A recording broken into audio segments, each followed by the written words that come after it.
The morning sun cast long shadows across the rebuilt streets of New Geneva as Dr. Rachel Torres walked to her laboratory. 15 years had passed since the burning of Terra, when alien warships turned Earth's greatest cities into fields of glass and ash. Most people in the galaxy believed humanity had learned its lesson that day. They were wrong. Rachel entered her underground facility through a hidden entrance beneath what appeared to be a simple medical research center. The elevator descended 300 meters into solid rock, where Project Prometheus hummed with quiet activity.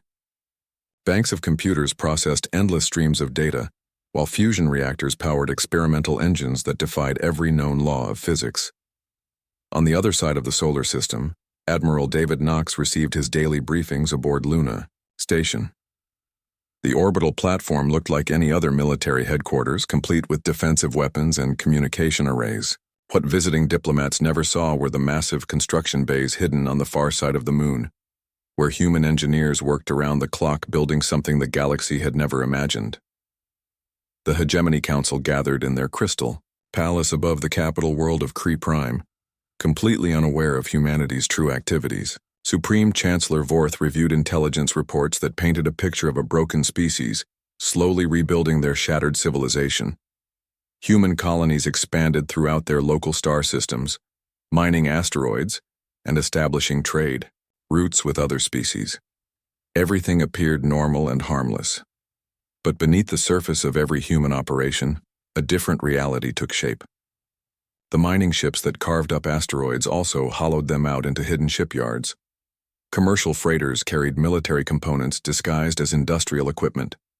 Colonial expansion programs secretly recruited the best and brightest minds from across human space, bringing them to concealed facilities where they worked on technologies that would reshape warfare itself. Commander Alex Reed supervised the most ambitious construction project in human history, from a base built inside a dead moon beyond Pluto's orbit. The facility existed in complete radio silence, its presence hidden from every scanning technology known to galactic civilization. Inside its vast chambers, automated factories produced warships at an incredible rate. Each vessel incorporated 15 years of research into alien weaknesses and human strengths. The ships emerging from these hidden yards bore no resemblance to the crude vessels that first challenged hegemony authority. These new designs stretched the boundaries of engineering, with hulls that could withstand planet-killing weapons and engines that moved faster than anything else in space. Weapon systems integrated technologies borrowed from a dozen different sciences, creating combinations that no alien military had ever encountered. Dr. Torres made regular trips to inspect the manufacturing facilities, always traveling in unmarked shuttles that followed routes designed to avoid detection. She watched as her theoretical designs became deadly reality: quantum disruptors that could phase through enemy shields, nanite swarms capable of dissolving starship hulls at the molecular level, and gravity weapons that manipulated space-time itself. The human population remained largely unaware of the true scope of their government's preparations. They knew their military had expanded and their technology had advanced, but few understood they were participants in the largest military buildup in galactic history. Parents sent their children to schools that provided excellent education while secretly identifying potential candidates for advanced military training. Young adults joined colonial expeditions that served as cover for massive recruitment operations. Every human world contributed to the effort in ways both obvious and subtle. Agricultural planets increased food production to support expanded populations on supposedly civilian installations. Industrial worlds manufactured components that seemed destined for peaceful purposes, but actually formed parts of the most advanced weapons ever conceived. Even artists and entertainers played their role, creating cultural works that reinforced humanity's determination never again to face extinction. Admiral Knox maintained regular contact with alien diplomats and military officials, presenting himself as a reasonable leader focused on rebuilding rather than revenge. He attended conferences where hegemony commanders discussed their latest strategic developments, carefully noting every detail while revealing nothing of humanity's true capabilities. The aliens saw exactly what they expected to see: a defeated species trying to regain some measure of respectability. The deception extended to every level of human society. Merchant captains who appeared to transport civilian goods actually carried military supplies and personnel between hidden bases. Scientists publishing research papers on theoretical physics were actually developing practical applications for weapon systems. Even children's games incorporated elements that would later prove useful in military training programs. Construction continued at dozens of sites throughout human space, each facility contributing to the growing fleet, while maintaining perfect operational security. The asteroid belt between Mars and Jupiter became one enormous weapons factory, its rocks carved into production centers and storage depots. Automated systems worked continuously, requiring minimal human oversight while producing components for the revenge that would eventually come. As the 15th anniversary of the burning approached, humanity's hidden fleet neared completion. 900,000 warships waited in concealed bases throughout the outer system, their crews trained to perfection, and their weapons tested in absolute secrecy. Each vessel represented not just advanced technology, but 15 years of carefully controlled anger and determination. The hegemony's intelligence networks detected increased activity in human space, but interpreted everything through the lens of their own expectations. Reports of new construction projects suggested economic recovery rather than military preparation. Expanded mining operations appeared to focus on commercial development rather than resource gathering for war. Even the most suspicious alien observers saw only what humanity wanted them to see. Chancellor Vorth felt confident in his assessment of human capabilities and intentions. The species that had once challenged hegemony authority now seemed content to remain within their designated boundaries, focusing on internal development rather than external expansion. His military advisors agreed that humanity posed no significant threat to galactic stability. They could not have been more wrong. Behind every peaceful facade and beneath every innocent activity, humanity prepared for the day when silence would end and vengeance would begin.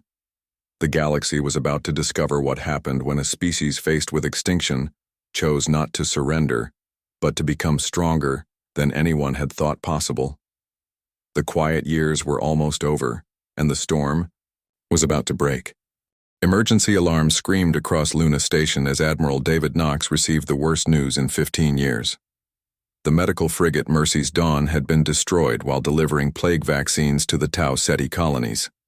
400 souls lost, in an instant, including Dr. Emily Watson, whose research had saved millions of lives across the galaxy. The hegemony patrol ship that fired the killing shot claimed the human vessel had violated restricted space, but everyone knew the truth. Dr. Emily Watson had been Fleet Admiral William Watson's only daughter, a woman who chose healing over warfare. Even after witnessing the burning of Terra as a child, she had dedicated her life to helping plague victims on remote worlds, working without regard for politics or species. Her death was not just murder, but an attack on everything good that humanity represented. Within hours of receiving confirmation of the attack, Admiral Knox activated Protocol 7. Across dozens of star systems, hidden bases received coded transmissions that meant only one thing: the time for silence had ended. Massive doors opened in asteroid walls, revealing construction, bays that had operated in secret for 15 years. Ships that existed only in classified files began powering up their fusion reactors. General Patricia Hayes coordinated the largest military mobilization in galactic history from her command center beneath Europa's ice. Her screens displayed the locations of nearly 1 million warships, each waiting for orders to move from concealment to assembly points. The logistics alone were staggering: fuel, ammunition, food, and spare parts for an armada that dwarfed every other military force in known space. The first ships to emerge from hiding were the Titan-class dreadnoughts, vessels so large they had their own internal gravity systems and carried crews of 20,000. Captain Tom Bradley commanded the Retribution, flagship of Battle Group 7, as it departed from a hollowed-out asteroid that had served as its home for 3 years. His crew had trained endlessly in simulation chambers that perfectly replicated hegemony vessels and tactics. Commander Alex Reed oversaw the coordination of Battle Groups 1 through 50 from his position aboard the carrier Vengeance Eternal. Each group contained 18,000 ships of various classes, from massive battleships to nimble fighters. The sight of so many vessels moving in perfect formation would have been impossible to hide under normal circumstances, but humanity had spent years developing stealth technologies that made entire fleets invisible to conventional sensors. Dr. Rachel Torres watched from her laboratory as the weapons she had designed over the past decade finally left their testing phases. Quantum disruptors that could bypass any known shielding system were loaded onto cruiser-class vessels. Nanite swarms capable of dissolving enemy hulls at the molecular level filled the cargo bays of specialized attack ships. Gravity weapons that could create artificial black holes were mounted on the largest battleships. The hegemony remained completely unaware of what was building in the darkness beyond their borders. Their spy networks reported increased mining activity and defensive upgrades to human colonies, but nothing that suggested offensive capabilities. Supreme Chancellor Vorth dismissed Admiral Kess's concerns about unusual energy readings from human space as the paranoid worries of a military officer looking for threats that did not exist. Captain Bradley reviewed his sealed orders one final time before securing them in his ship's vault. Every human officer carried identical instructions with the same target date: the day humanity would emerge from the shadows and demand justice for 15 years of humiliation and oppression. The orders were simple and direct: destroy all military targets, protect civilian populations, and show the galaxy what happened when humanity was pushed beyond its breaking point. The industrial capacity that humanity had built in secret now revealed its true purpose. Factories that appeared to produce mining equipment had actually manufactured weapons components. Research facilities studying theoretical physics had developed practical applications for technologies that bent the laws of reality. Even agricultural centers had contributed by developing combat rations that could sustain crews during extended campaigns. Fleet Admiral William Watson prepared to lead the core fleet in its advance toward the hegemony capital, his heart heavy with grief for his daughter but burning with determination to ensure her death was not in vain. The ships under his command represented the most advanced military technology in the galaxy. Vessels that could fight and win against odds that would have seemed impossible just months before. General Hayes coordinated with planetary commanders. As human worlds shifted from their peacetime activities to full military production, civilian populations that had lived normal lives while their military prepared in secret now learned the truth about their government's activities. The response was overwhelming support for the coming campaign, as every human remembered the day their homeworld burned and their people died. The hegemony's confidence in their military superiority began to show cracks as deep space monitoring stations detected unusual readings from human space. Energy signatures that should not have existed appeared and disappeared before analysts could properly classify them. Communication intercepts revealed increased military chatter, but the encryption systems humanity used were too advanced for alien codebreakers to penetrate. Dr. Torres made final adjustments to the weapons systems that would soon reshape galactic warfare. Her team had achieved breakthroughs that seemed like magic to anyone unfamiliar with the underlying science. Temporal distortion fields that could slow time around enemy vessels, reality manipulation devices that could alter the fundamental properties of matter, and defensive systems that existed partially outside normal spacetime. Chancellor Vorth called an emergency session of the Hegemony Council as reports of strange activities in human space reached critical levels. Military advisors who had dismissed earlier warnings now expressed concern about what humanity might be planning, but their assessment still underestimated human capabilities by several orders of magnitude, viewing the species through the lens of their previous defeat rather than recognizing what 15 years of preparation could accomplish. The final preparations continued as human forces moved into position for an offensive that would rewrite the balance of power in the galaxy. Ships that had never been seen by alien eyes prepared to emerge from hiding and demonstrate what humanity had learned from its darkest hour. The age of hegemony dominance was about to end, replaced by something the galaxy had never imagined possible.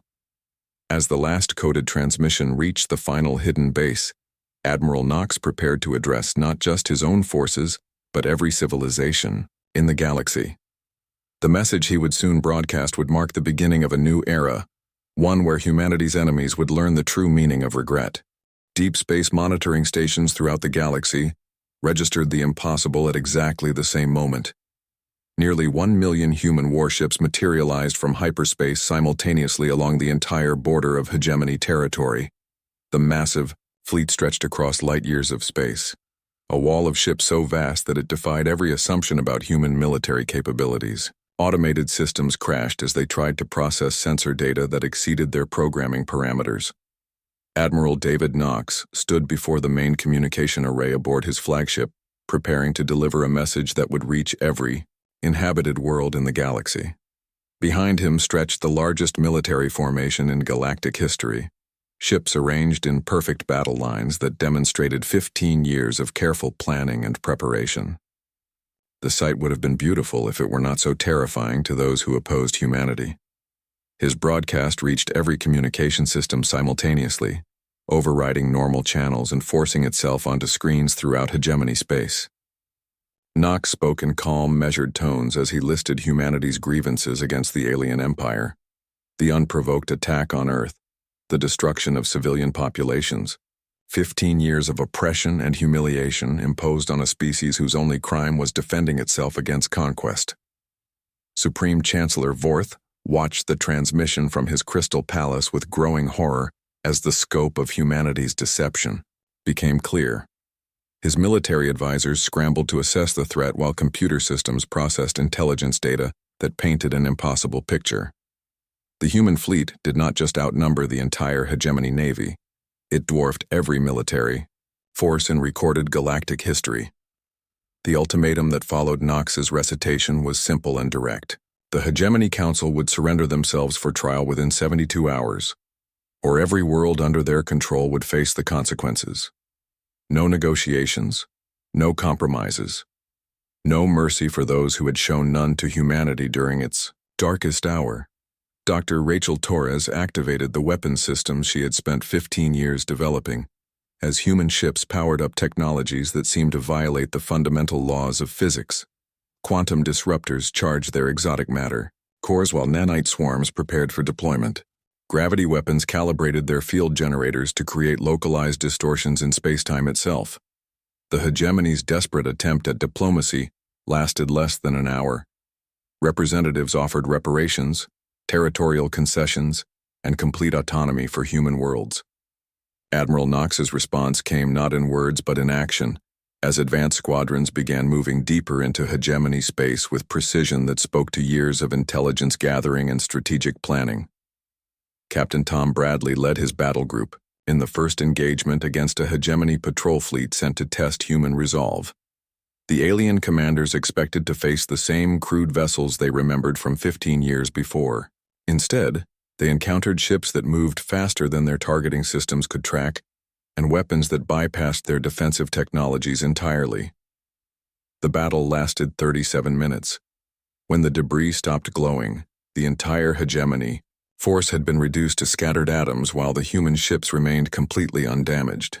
Bradley transmitted sensor logs of the engagement to every military installation in hegemony space, ensuring that news of humanity's technological superiority would spread faster than official channels could suppress it.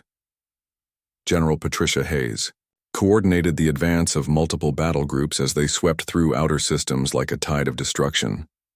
Space stations that had served as military outposts for centuries vanished in brilliant flashes of released energy. Defense platforms that could withstand conventional weapons dissolved under nanite swarms that consumed their molecular structure. The speed of humanity's advance shocked even the most pessimistic hegemony analysts. Worlds that should have taken months to conquer fell within hours as orbital defenses proved useless against weapons that existed partially outside normal reality. Human forces moved with mechanical precision, destroying military targets while carefully avoiding civilian populations. Chancellor Vorth convened emergency sessions of the Hegemony Council as reports of military disasters flooded in from every border system. Fleet commanders who had never experienced defeat found themselves facing an enemy that seemed to anticipate their every move. Tactical doctrines developed over millennia of successful conquest proved worthless against human innovations. Admiral William Watson led the core fleet directly toward the hegemony capital, while other task forces systematically dismantled the Empire's infrastructure. His ships carried the most advanced weapons in the human arsenal, devices that could crack planets or manipulate the structure of space itself.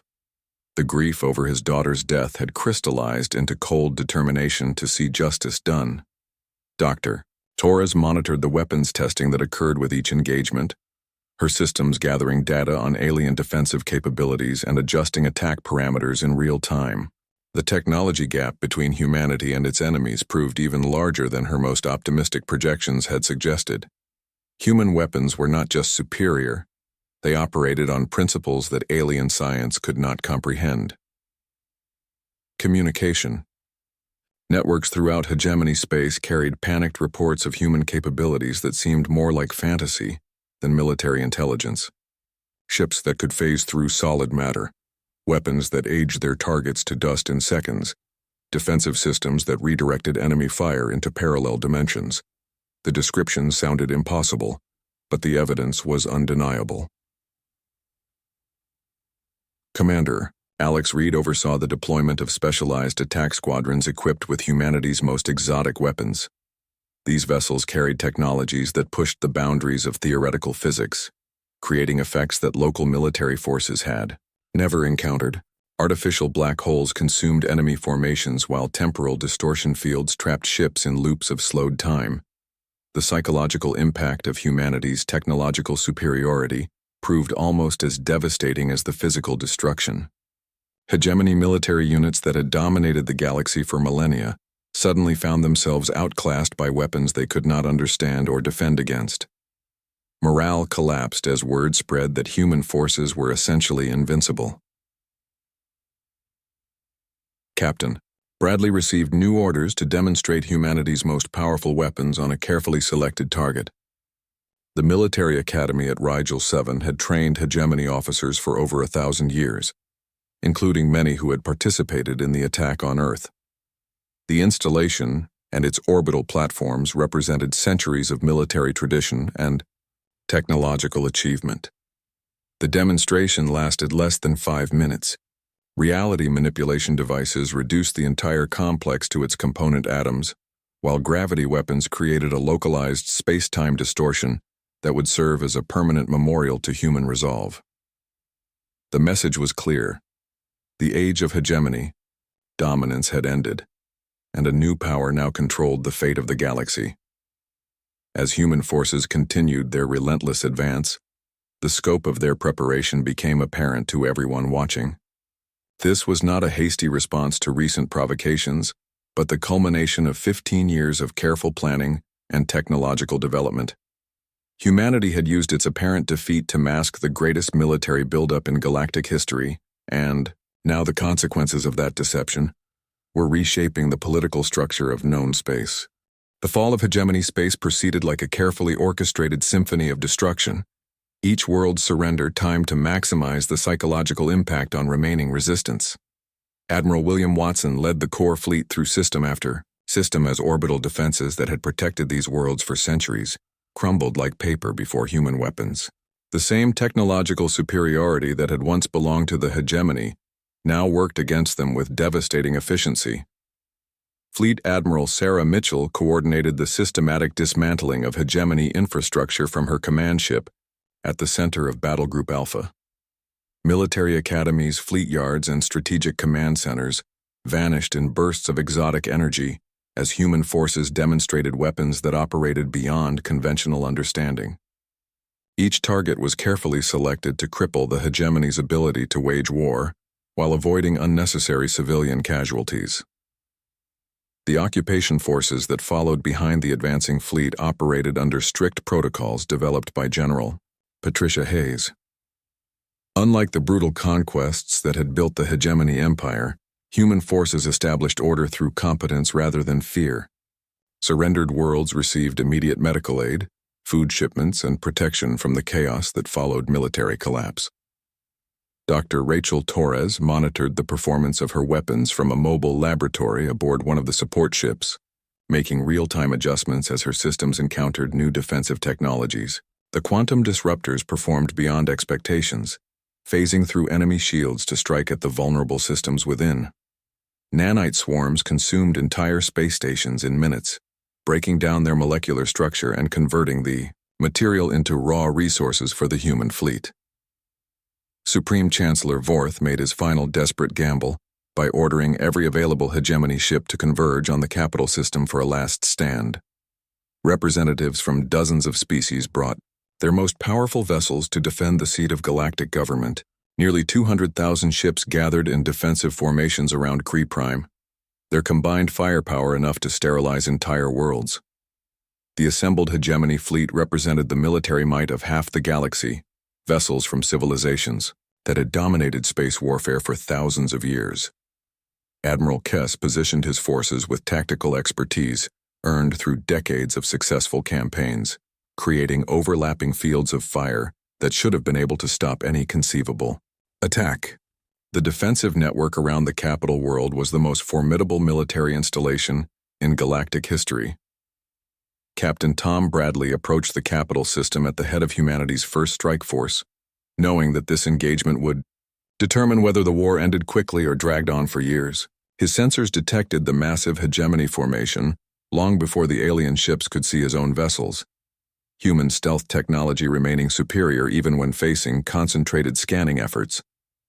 Admiral David Knox transmitted his final ultimatum to the hegemony forces as the human fleet took position just outside the system's edge. The message was simple: surrender now and face justice for past crimes, or be destroyed where they stood.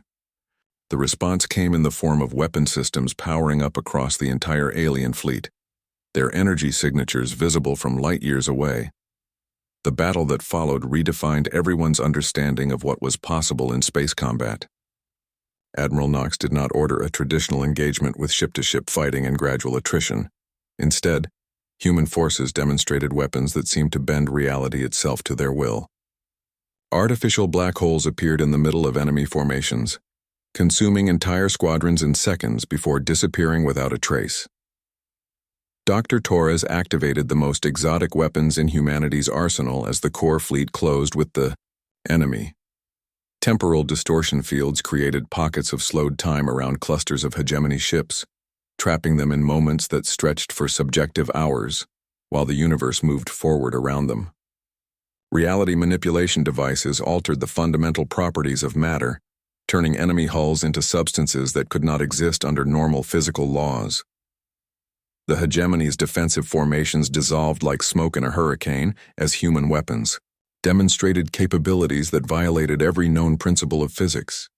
Ships that had survived countless battles simply ceased to exist, their matter converted into exotic particles that dissipated into the cosmic background. Others aged millions of years in seconds, their hulls crumbling to dust as time itself became a weapon. Commander Alex Reed led the Phantom Squadron in attacks that showcased humanity's mastery over dimensional physics. His ships phased in and out of normal space, appearing inside enemy vessels to destroy them from within, before vanishing back to parallel dimensions. The psychological impact on surviving alien crews was devastating as they faced an enemy that could strike from directions that did not exist. General Hayes coordinated support operations that demonstrated the depth of human preparation for this campaign. Supply ships materialized from hyperspace with perfect timing, delivering ammunition and replacement parts exactly when and where they were needed. Field hospitals processed wounded aliens with the same care given to human casualties, a level of organization that spoke to years of detailed planning. The final phase of the battle lasted only minutes as Admiral Knox deployed weapons that existed at the very edge of theoretical possibility. Gravity bombs created localized distortions in space-time that crushed entire formations into singularities before releasing them as bursts of pure energy. Matter transmutation devices converted enemy ships into clouds of their constituent atoms, leaving empty space where proud fleets had once maneuvered. Chancellor Vorth watched from his command bunker deep beneath the capital world's surface as his mighty fleet simply vanished from existence. Communication channels carried the panicked voices of ship commanders describing impossible weapons and incomprehensible technologies. Within an hour, the largest military formation in hegemony history had been reduced to scattered debris and empty space. Captain Bradley coordinated the final assault on the planet's orbital defenses, using weapons that had been designed specifically for this moment. Quantum torpedoes phased through planetary shields to strike at the defensive installations beneath, while nanite swarms consumed the massive orbital platforms that had protected the capital for 1,000 years. The display was visible from the planet's surface, a clear demonstration of humanity's absolute technological superiority. The surrender came through official diplomatic channels as the surviving hegemony leaders finally accepted the inevitable. Admiral Knox received the formal communication from the Crystal Palace while his ships maintained position above the conquered world. The message was brief and unconditional. The Hegemony Council agreed to face human justice for their crimes against humanity and countless other species. Dr. Torres began the process of securing the advanced technologies that had made the hegemony's rule possible, ensuring that these weapons could never again be used to oppress peaceful civilizations. Her teams worked with methodical precision, dismantling research facilities and production centers that had supplied the galaxy's oppressors for millennia. As the last hegemony strongholds surrendered across the galaxy, the scope of humanity's victory became clear to everyone. This had not been a war between equal powers but a demonstration of what happened when a technologically superior force chose to act with overwhelming decisiveness. The galaxy now understood that humanity was not just another spacefaring species, but something entirely new and unprecedented. The age of hegemony dominance ended not with a climactic struggle between titanic forces, but with the simple reality that no power in the galaxy could stand against humanity's might. The survivors would face justice, the oppressed would find freedom, and the galaxy would learn to live under the protection of a species that had transformed defeat into absolute victory.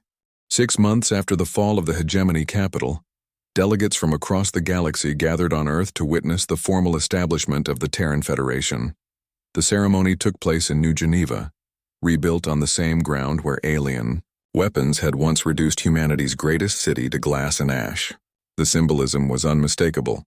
From destruction had come rebirth, and from apparent defeat had emerged absolute victory. Admiral David Knox addressed the assembled representatives as the Supreme Commander of Galactic Military Forces, but his words carried the wisdom of someone who understood the difference between conquest and leadership. The Terran Federation would govern through consent rather than fear, offering protection and prosperity to worlds that joined willingly, while reserving military action for those who chose aggression over cooperation.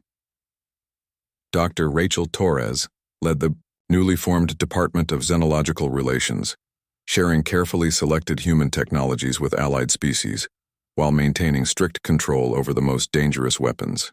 Her research stations now operated openly throughout the galaxy, developing applications for quantum mechanics, temporal manipulation, and reality alteration that could benefit all civilizations. The same innovations that had won the war would now build a better peace. The trials of former hegemony leaders proceeded with meticulous attention to legal procedure and evidence. Supreme Chancellor Vorth and his surviving council members faced charges that detailed millennia of oppression, genocide, and conquest. The proceedings were broadcast throughout the galaxy, ensuring that every species could see justice being done for crimes committed against their peoples. Captain Tom Bradley now commanded an entire sector from his flagship, patrolling the outer rim where scattered hegemony remnants still posed occasional threats. His battle group had been redesigned for peacekeeping operations, with weapons capable of disabling rather than destroying and medical facilities equipped to handle casualties from any known species. The ships that had once hidden beyond Pluto's orbit now stood as guardians of galactic stability. Former hegemony worlds adapted to their new reality with varying degrees of enthusiasm, but most discovered that life under human administration was far superior to anything they had experienced before. Trade networks flourished under Federation protection, scientific advancement accelerated through technology-sharing programs, and the constant fear of arbitrary destruction that had characterized hegemony rule simply disappeared.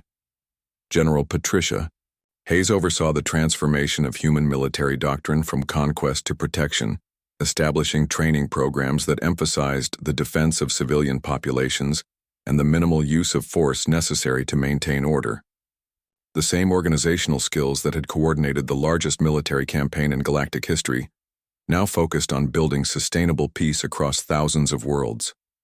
Fleet Admiral William Watson visited his daughter's memorial in the rebuilt Earth City of Paris, where a simple stone marked the location where Dr. Emily Watson had once worked to save lives regardless of species or politics.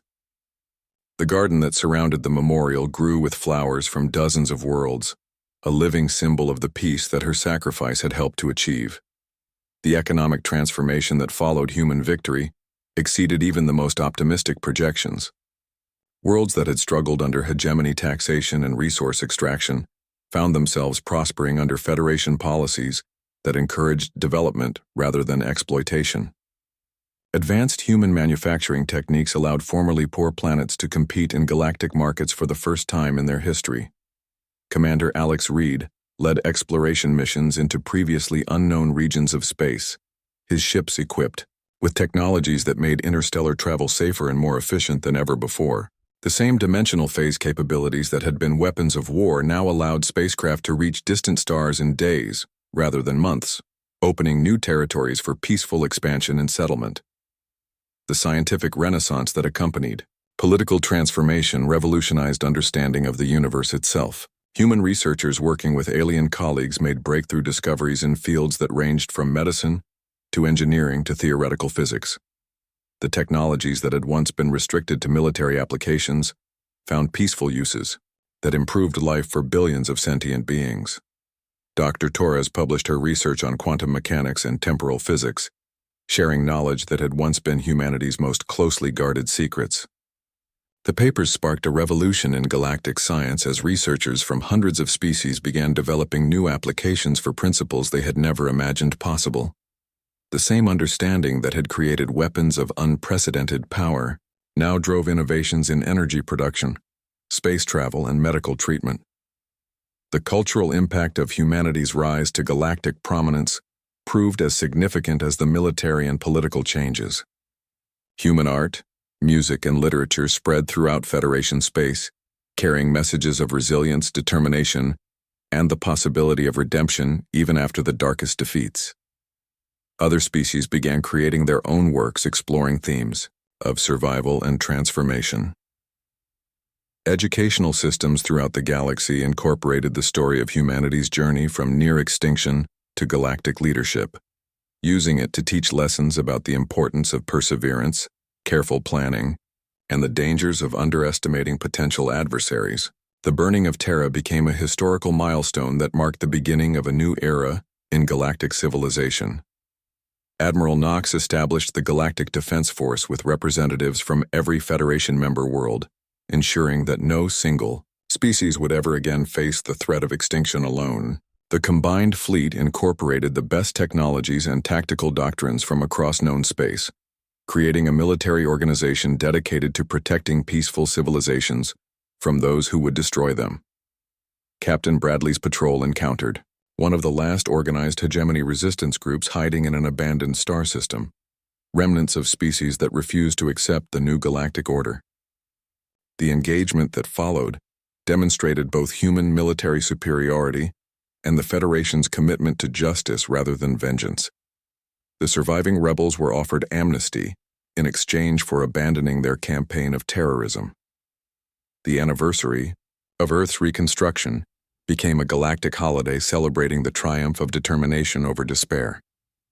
Festivals held throughout Federation space honored not just humanity's victory, but the broader principle that any species could overcome seemingly impossible odds through courage, intelligence, and careful preparation. The celebration served as both commemoration and warning to potential aggressors. 10 years after the war's end, Admiral Knox retired to a farm on Earth where he could see the lights of New Geneva glowing in the distance. The rebuilt city stood as proof that destruction could be overcome, and that apparent defeat could become the foundation for unprecedented victory. The galaxy had learned the most important lesson in human history. It was not wise to make enemies of a species that responded to near extinction by building 900,000 warships and using them with ruthless efficiency. The Terran Federation continued to grow as more species joined voluntarily, drawn by the promise of protection, prosperity, and participation in a galactic community based on cooperation rather than conquest. Humanity had not just won a war, but had demonstrated that power could be wielded with wisdom, and that the strongest species could choose to protect rather than oppress their neighbors. The future stretched ahead, full of possibilities that had been unimaginable during the dark years following the burning of Terra. The galaxy was finally at peace, protected by guardians who remembered what it meant to face extinction and had chosen to ensure that no other species would ever suffer the same fate.